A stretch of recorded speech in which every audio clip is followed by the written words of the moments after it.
Rupaul, everybody can comment on this angel. Now, Boulet Brothers, you know, we talked a little bit about in the interview about Drag Race kind of putting the shine on drag and everybody wanting to be gorgeous, fierce, sickening. Yeah. What do you guys think of the phenomenon of Drag Race and RuPaul in general? Well, first of all, RuPaul is the queen of queens. You know what I mean? This is before RuPaul's Drag Race. I had giant posters of her in my little room and, you know, in the South. Million years ago, you know, she did it all. And so, of course, she's amazing, you know. As far as Drag Race, I mean, it's great what it's doing. Of course, it's making these queens who are making $30 make $3,000 now, so that's amazing. You know, I mean, of course, there's going to be a reaction to that. You know what I mean? It blew up so fast and so huge that it's a little weird, you know what I mean? But I think it'll settle down and everything will be fine, you know? And it's kind of saved drag. I mean, I remember being in New York and people being like, drag's over, drag's dead. And then a couple of years later, it was like, make the best one. Yeah, absolutely. Yeah. I mean, she took a lot of people's worlds like a snow globe and just went, but of course people are going to be bitching about that. There's always something to bitch about. And as long as people walk the earth, there's going to be someone to do it. But she really put it on a scale that it was never there before. And I only applaud that. If people don't see the value in that, then they can just fuck off in my book. Bible Girl, any thoughts? Yeah, I would agree with the both of them saying Ru has really helped facilitate the longevity in what drag has, or what drag has been, I should say. And I think being able to add visibility to the art form itself on such a mainstream platform has helped all of us. And whether it's being able to, I don't know, look at how mainstream drag is working and seeing trends and trying to understand the forecasting of that, or understanding a business on more of a mainstream level. I mean, for me personally, Ru has been someone who I've been able to kind of look up to as far as like building a business model for doing drag. Having the art and then understanding how to really put it, apply it, and then take it to like the nth degree and really make something even more out of it than you already are. And I think with Drag Race, I understand the polarizing. People really think it's done good stuff. People disagree with that. I think it's done a lot of good for the drag community. I think being able to desensitize a lot of people where it's been given such a mainstream platform and people can say, watch this.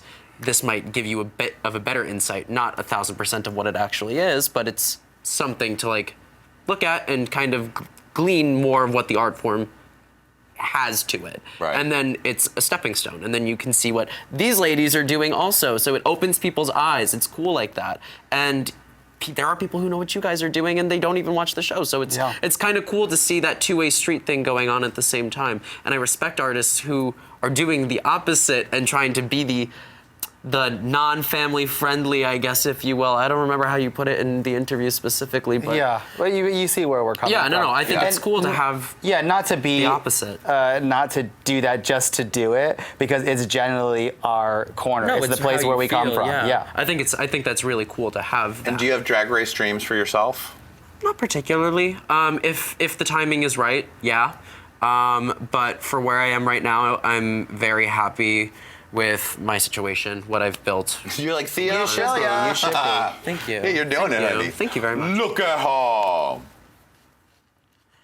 Dita, now this is one of the Boulet Brothers gal pals, right? Well, yeah, she worked with us a bunch when we did Miss Kitty's.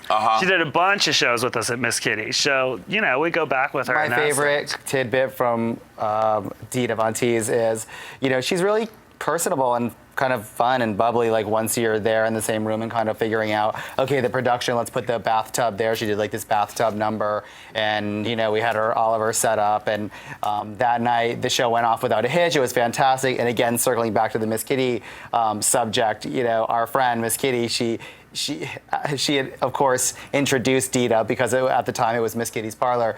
And later that night, Dita was like, oh, well, did you have a great time? Thank you for being with us. And she was like, I really did. It was amazing. The crowd gave me so much energy. Thank you guys so much. But I have to say, I've never really been introduced quite that way, because it was like, all right, motherfuckers, welcome to the stage, motherfucking Dita Von Teese. Yeah, she was like, I've never been introduced as motherfucking Dita Von Teese. You know, we kept hiring her as she would get more famous, and the price would go up and up. And he used to have nightmares. He'd be like, he literally would have a nightmare before he'd have a, he's like, I'm afraid she's gonna fall or get hurt or like I don't know because it was just getting like let's fly in these $2,000 props and shit. I was like we got to put the brakes on this. It's too much. I mean, good for her, you know. Yeah, that right because that was happening right as y'all were throwing the party. Right. Performing that. I know. I literally did have a Dita nightmare. We were on the stage and we had these big red velvet curtains, and she was like doing her number. Every step is just calculated and perfect. And she stepped into the curtain, and then she spun, and the curtain like kind of cocooned around her, and then I could see the rings because I hung that curtain. And it was like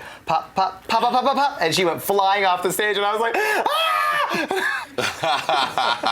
Amazing. Dita, no.